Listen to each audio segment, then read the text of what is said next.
비사감과 러브레터. 현진건. C여학교에서 교원 겸 기숙사 사감 노릇을 하는 B여사라면 딱장대요, 독신주의자요, 찰진 야속꾼으로 유명하다. 40에 가까운 노처녀인 그녀는 죽은 개 투성이 얼굴이 처녀다운 맛이란 약에 쓰려도 찾을 수 없을 뿐인가.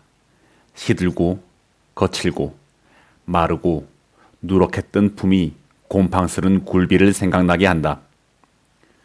여러 겹 주름이 잡힌 헐렁 벗겨진 이마라든지 수치 적어서 법대로 쪽지거나 틀어올리지를 못하고 엉성하게 그냥 빗겨넘긴 머리, 꼬리가 뒤통수에 염소똥만하게 붙은 것이라든지 벌써 늙어가는 자취를 감출 길이 없었다. 뾰족한 입을 앙다물고 돋보기 너머로 쌀쌀한 눈이 노릴 땐 기숙생들이 오싹하고 몸서리를 치리만큼 그녀는 엄격하고 매서웠다. 이 비여사가 직업을 하다시피 싫어하고 미워하는 것은 소위 러브레터였다. 여학교 기숙사라면 의뢰의 그런 편지가 많이 오는 것이지만 학교로도 유명하고 또 아름다운 여학생이 많은 탓인지 모르되 하루에도 몇 장씩 죽느니 사느니 하는 사랑 타령이 날아들어 왔었다. 기숙생에게 오는 사신을 일일이 검사하는 터이니까 그따위 편지도 물론 비여사의 손에 떨어진다. 달착지근한 사연을 보는 족족 그녀는 더할 수 없이 흥분이 되어서 얼굴이 불그락부르락 편지 든 손이 발발 떨리도록 성을 낸다.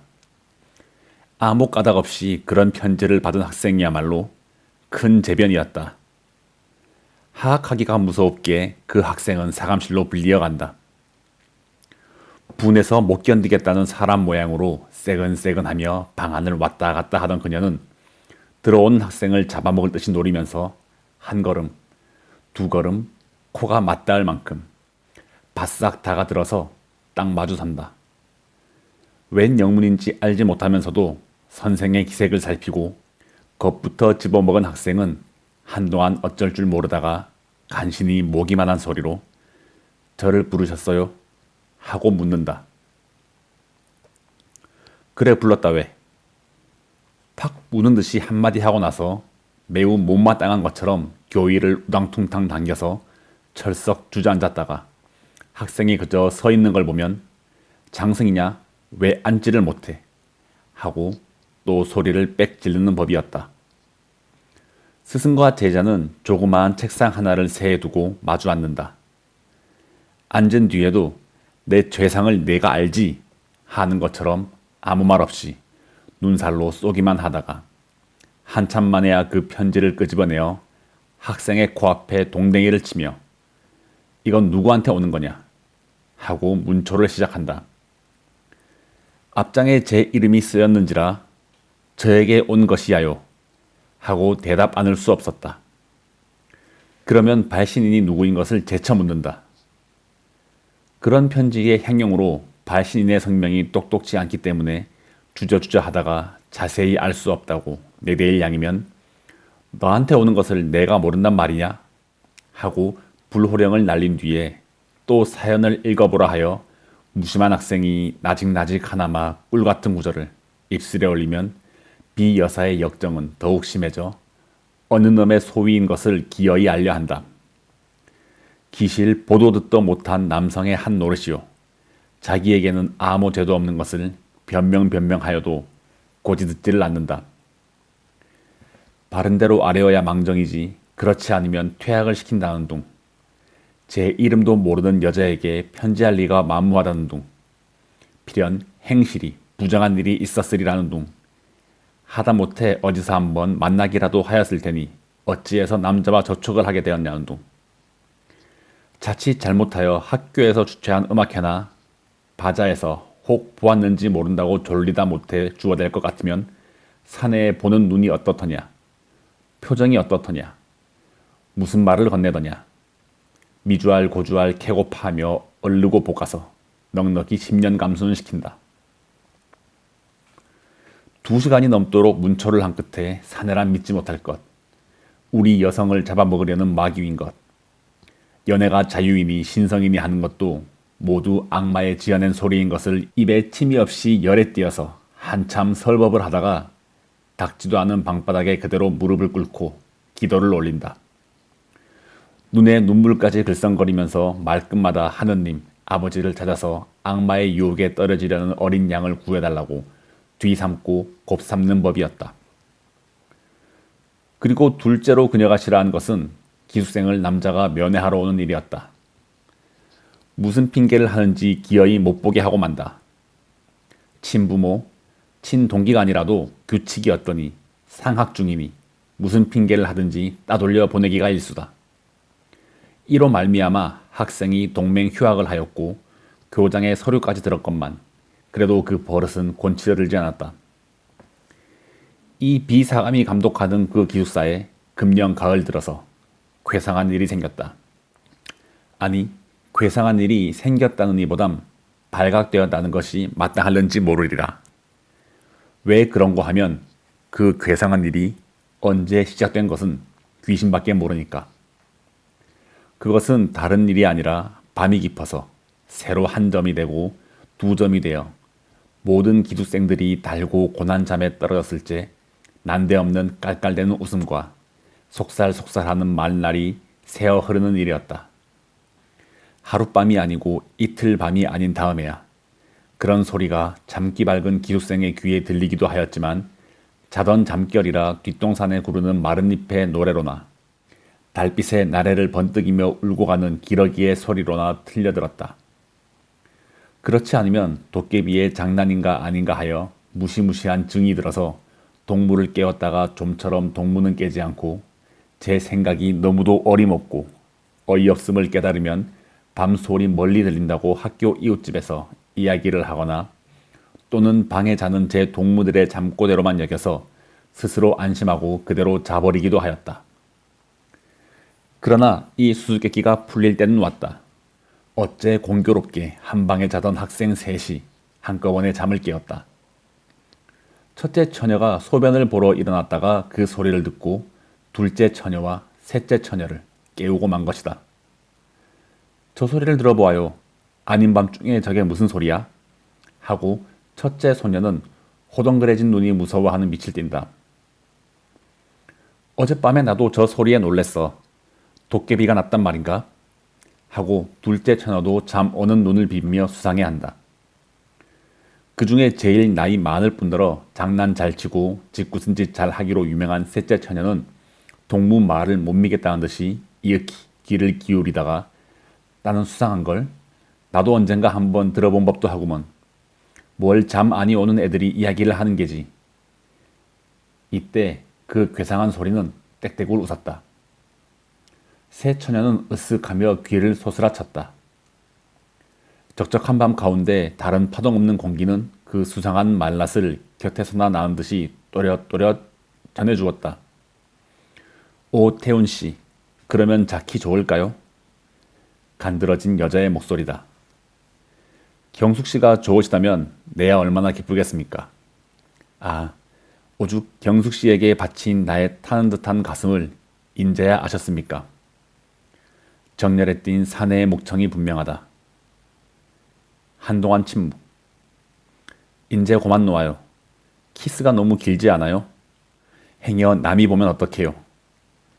아양 떠는 여자 말씨. 갈수록 더 좋지 않아요? 나는 내 목숨이 끊어질 때까지 키스를 하여도 길다고는 못하겠습니다. 그래도 짧은 것을 하나겠습니다. 사내의 피를 뿜은 듯한 이 말끝은 계집의 자지러진 웃음으로 묻혀버렸다. 그것은 묻지 않아도 사랑에 겨운 남녀의 흐물어진 수작이다. 간검이 지독한 이 기숙사에 이런 일이 생길 줄이야. 새 처녀는 얼굴을 마주 보았다. 그들의 얼굴은 놀랍고 무서운 빛이 없지 않았으되 점점 호기심에 번쩍이기 시작하였다. 그들의 머릿속에는 한결같이 로맨틱한 생각이 떠올랐다. 이 안에 있는 여자 애인을 보려고 학교 근처를 뒤돌고 곰돌던 사내 애인이 타는 듯한 가슴을 걷잡다 못하여 밤이 이슥하기를 기다려 담을 뛰어넘은지 모르리라. 모든 불이 다 꺼지고 오직 밝은 달빛이 은가루처럼 서린 창문이 소리 없이 열리며 여자 애인이 흰 수건을 흔들어 사내 애인을 부른지도 모르리라. 활동사진에 보는 것처럼 기나긴 피륙을 나뉘어서 하나는 위에서 당기고 하나는 밑에 매달려 디룽디룽 하면서 올라가는 절경이 있었는지 모르리라. 그래서 두 애인은 만나가지고 저와 같이 사랑의 속살거림에 잦아졌는지 모르리라. 꿈결 같은 감정이 안개 모양으로 흐릿하게 무지개 모양으로 부시게 세 처녀의 몸과 마음을 휩싸돌았다. 그들의 뺨은 후끈후끈 달았다. 괴상한 소리는 또 일어났다. 난 싫어요. 난 싫어요. 당신 같은 사내는 난 싫어요. 이번에는 매몰스럽게 내어대는 모양. 나의 천사, 나의 하늘, 나의 여왕, 나의 목숨, 나의 사랑, 나를 살려주어요. 나를 구해주어요. 사내에 애를 조리는 간청. 우리 구경 가볼까? 짓궂은 셋째 처녀는 몸을 일으키며 이런 제의를 하였다.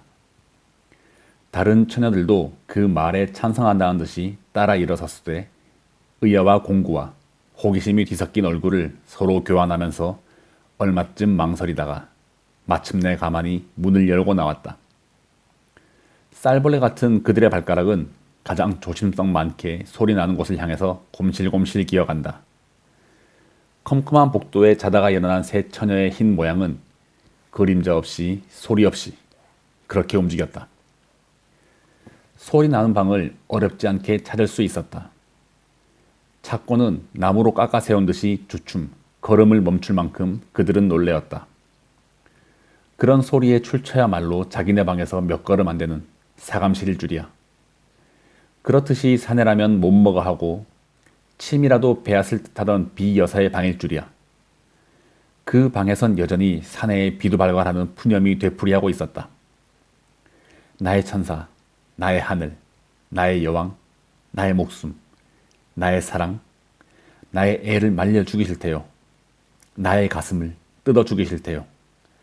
내 생명을 맡으신 당신의 입술로.